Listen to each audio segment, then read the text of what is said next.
Hello and welcome to Crackstar Classes. Today in this video we are going to read and understand the poem A Tiger in the Zoo from class 10th First Flight English textbook. George Leslie Norris was his full name. He was born in 1921 and passed away in 2006. He was a renowned poet and a short story writer.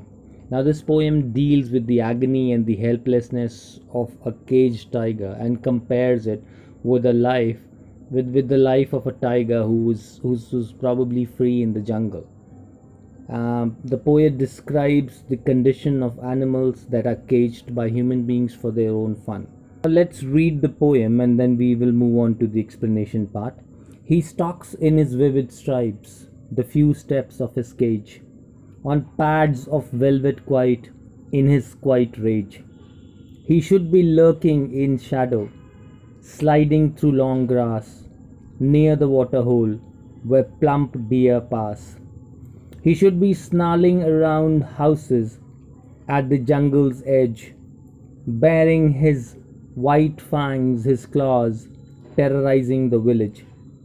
But he is locked up in a concrete cell, his strength behind the bars, stalking the length of his cage, ignoring visitors. He hears the last voice at night, the patrolling cars, and stares with his brilliant eyes at the brilliant stars. Leslie Norris. In the first stanza, the poet describes the tiger and his condition. He says that the tiger is confined in his cage. He walks, that is, he moves around here and there within the cage itself in his bright colored stripes. He also says that he can only walk a few steps because the cage is very small.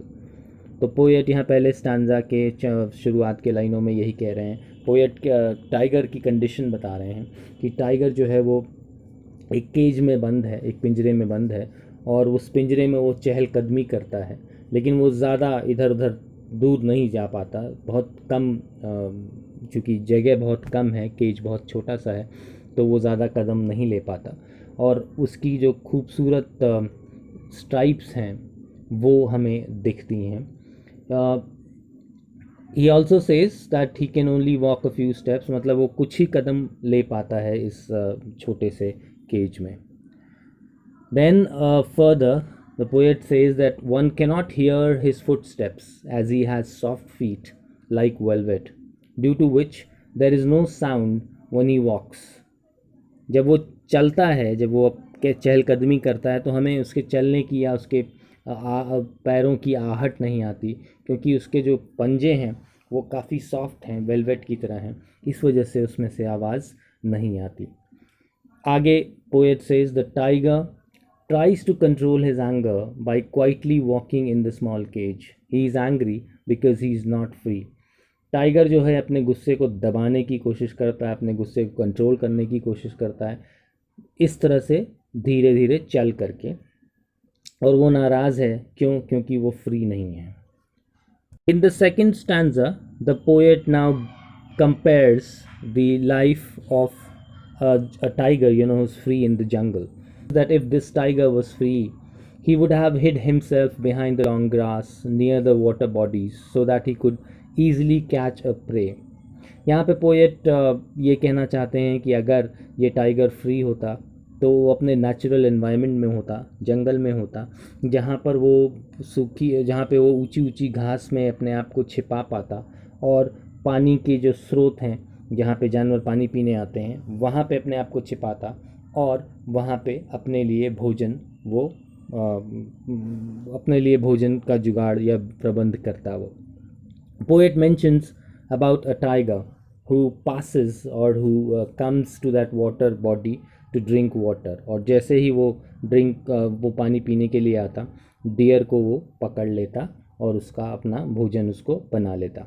The poet is trying to say that the tiger in his real life would be in the jungle where he could catch a prey and feed himself. Stanza 3. The poet further says that if it was free, he would have snarled around the houses on the outskirts of the jungle or on the outskirts of the forest and terrorized people with his teeth and claws. Stanza 3 में poet ये कहना चाहते हैं कि अगर ये tiger free होता तो वो जंगलों के किनारे जो घर होते हैं उन घरों के आसपास वो गुर्रा रहा होता, और वहाँ के जो निवासी हैं या उस गांव के जो निवासी हैं उन निवासियों को वो डरा रहा होता अपने दांतों और अपने पंजों से और अपनी गुर्राहट से। Stanza 4. Now the poet takes us back to the zoo and says that he is inside a cage, a concrete cell, एक ऐसा सेल जो सीमेंट और छड़ वगैरह का इस्तेमाल करके बनाया गया है कि जो उसमें ये बंद है। स्ट्रॉन्ग वॉल, काफ़ी मजबूत दीवार है। And all the strength that he possesses, उस टाइगर के पास जितनी भी ताकत है वो सारी की सारी ताकत जो है वो लॉक्ड है, यानी बंद है बिहाइंड दोज बार्स, और वो कुछ नहीं कर सकता। And hence he never even tries to terrorise people, और जब वो केज में है तो वो लोगों को डराने की कोशिश भी नहीं करता, क्योंकि उसको पता है कि कुछ नहीं होने वाला। उसको डराने से लोग डरेंगे नहीं, क्योंकि उसकी जो जितनी भी स्ट्रेंथ है वो उस बार या उस केज के भीतर ही है। And he just ignores the visitors, और वो विजिटर्स पे ध्यान नहीं देता, वो he just moves within that confinement, वो अपना चहलकदमी करता रहता है बिना ध्यान दिए विजिटर्स पे।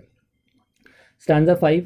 The poet says that in the night the tiger can hear the sounds of the patrolling cars and he just stares at the shining stars with his shining eyes helplessly. Tiger poet ये कहता है कि रात के समय जब रात हो जाती है तो जो टाइगर है उसको जो रात की लास्ट आवाज़ें हैं वो सुनाई देती हैं, उन गाड़ियों की, जो पुलिस वालों की है, जो पेट्रोल कर रही होती हैं गाड़ियाँ, उनकी आवाज़ें सुनाई देती हैं। और ये टाइगर और कुछ नहीं करता सिवाय आसमान की तरफ खूबसूरत तारों को अपनी खूबसूरत आँखों से वो देखता रहता है हेल्पलेसली। यही ये पोएम थी। इस पोएम काफ़ी सिंपल पोएम थी, और शायद इस पोएम के माध्यम से पोएट यही क्या समझाना चाहते हैं कि इन एनिमल्स को हमें उनके नेचुरल हैबिटेट में छोड़ देना चाहिए, और अगर हम ऐसा नहीं करते हैं तो हम शायद उनकी आज़ादी छीन रहे हैं, और उनकी खुशी, उनकी आज़ादी सब कुछ छीन रहे हैं।